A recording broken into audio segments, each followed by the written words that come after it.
big trailer. Hello. We're getting wood chips delivered today. So excited.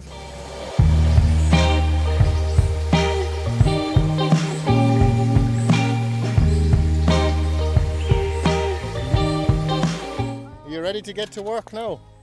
You're going to shovel all these wood chips, is it? No.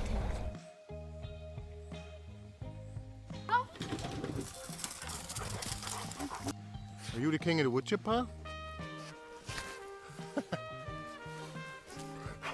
How are we doing, Martin from Gardens for Life? I hope you got all your work done in the gardens, because now it's raining for the first time in like 6 weeks or something like that. I don't even remember.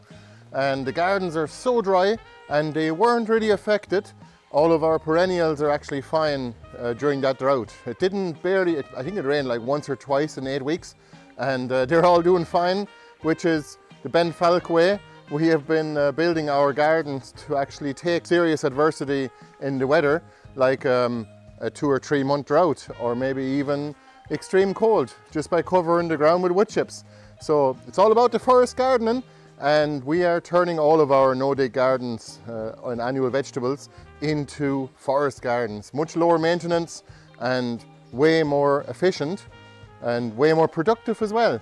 Hopefully our perennials will grow quicker than the weeds. I'm sure this rain will actually speed up the weeds as well. Hopefully our perennials are going to create a canopy, which means we're going to cover all of the ground in cultivated plant matter and hopefully leave no space for the weeds. Oh, and we've got lots of new plants on our website as well, so take a look at those. Let's get into it. It just started raining a minute ago, so let's take a look. By the way, I got some wood chips delivered. I'm going to redo all of the paths here. Where's the dogs? Come on, Nina, come on. Check out the willow arches this time of year too. They are looking good. So, got some solar panels. We're going to do a video for Vivor for the solar inverter. It's another one of the arches. This is the backyard. We'll be making some videos on solar panels and solar inverters on our Birdland Homestead channel. And here's the new fence as well. This fence now, they don't be jumping over it because it's an awful nuisance when the chickens get out and when they start digging, making holes, just like these ones in your wood chip paths. But anyway, I haven't electrified it. There's no need to. We do lock the doors at night, so we have automatic chicken doors now, and they're doing a great job.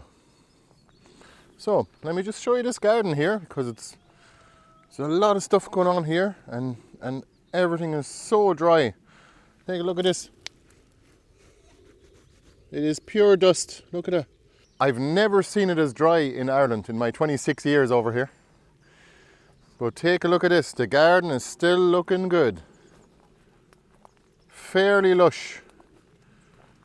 Luckily the weeds were slowed down. Now with everything getting rained upon again, we're going to have the weeds to deal with, but as well as our productive plants. So hopefully our perennials will actually create a canopy so we don't have to deal with too many of these. Grass is going to seed. Don't want that. Take a look at all these rhubarb seeds.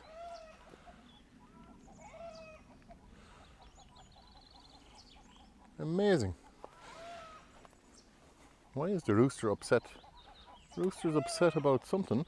I've actually given the chickens access to this particular part of the garden just to get them to reduce the weed pressure. And you can see it's been working here. Look, they've been eating all the grass here. You can see how it's been nibbled upon.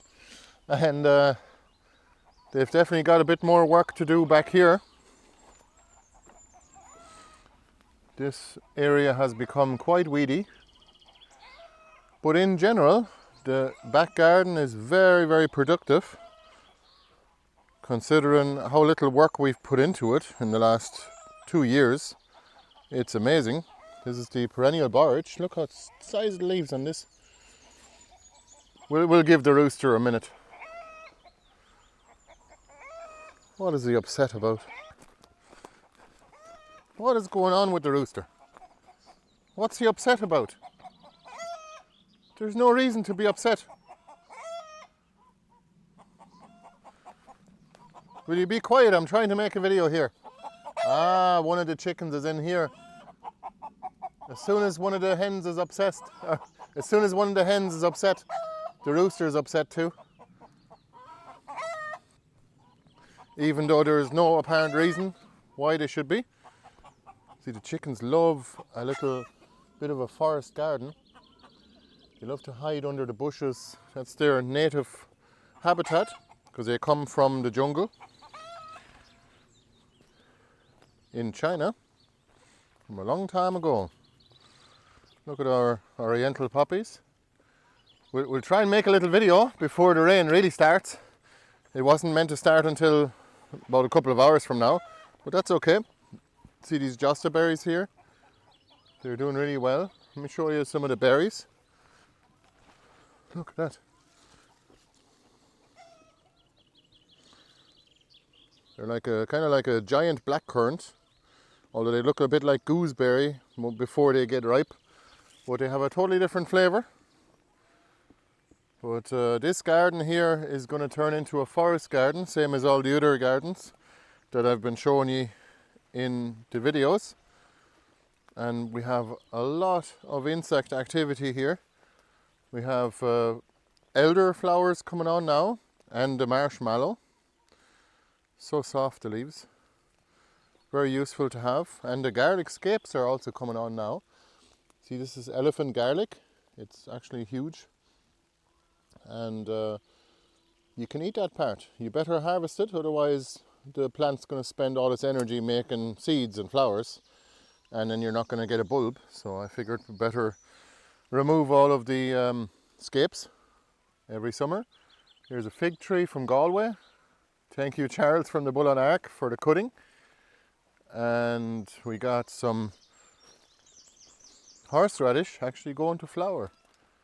It's not just beautiful, it's great for the insects, but also it's tremendously useful for the ecosystem, but also as a medicinal plant and as a fruit plant as well. Culinarily, we got some sycamores growing here and there. I'll just leave them, they'll be alright. I can still transplant them later. This is lemon balm here. Very nice antihistamine actually, if you get an insect bite. I got stung by a wasp before, and I just drank a tea of this with some nettle leaves, and it helped quite a bit. So lemon balm is a great one. Also, it's very stable, very hardy in our climate here. And the comfrey is flowering, providing nectar. You can see how smart enough it's actually putting its flowers down the way so that the rain doesn't get into them. And pollinators still have access. We have a giant lovage plant here. Great herb for soups as well. And many, many uses in the kitchen and on the homestead. Oh, look at all the chickens. They're hiding from the rain.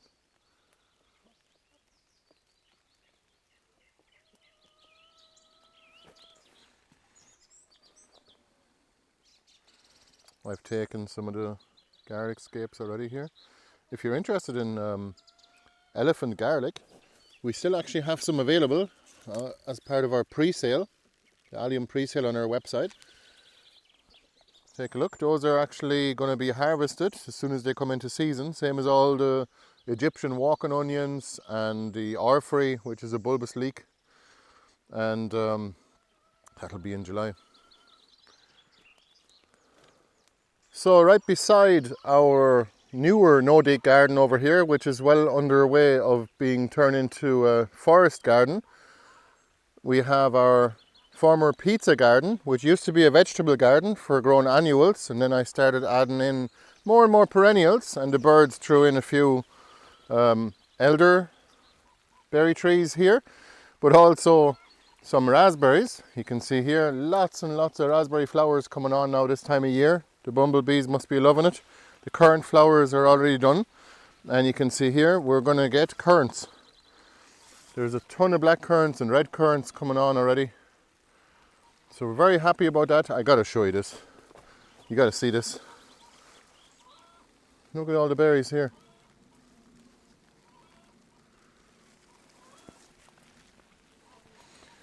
But I like this part of the garden. It is definitely turning into a little bit of a maze and a bit of a forest garden.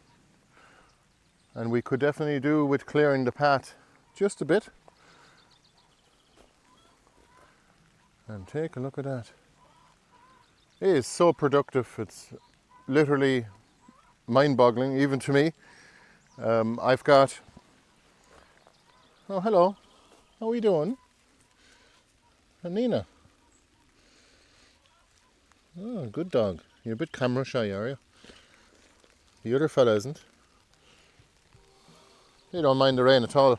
If you're interested to see more about this garden, which is the pizza garden, how it was set up to be an annual vegetable garden, I'll put a link up here.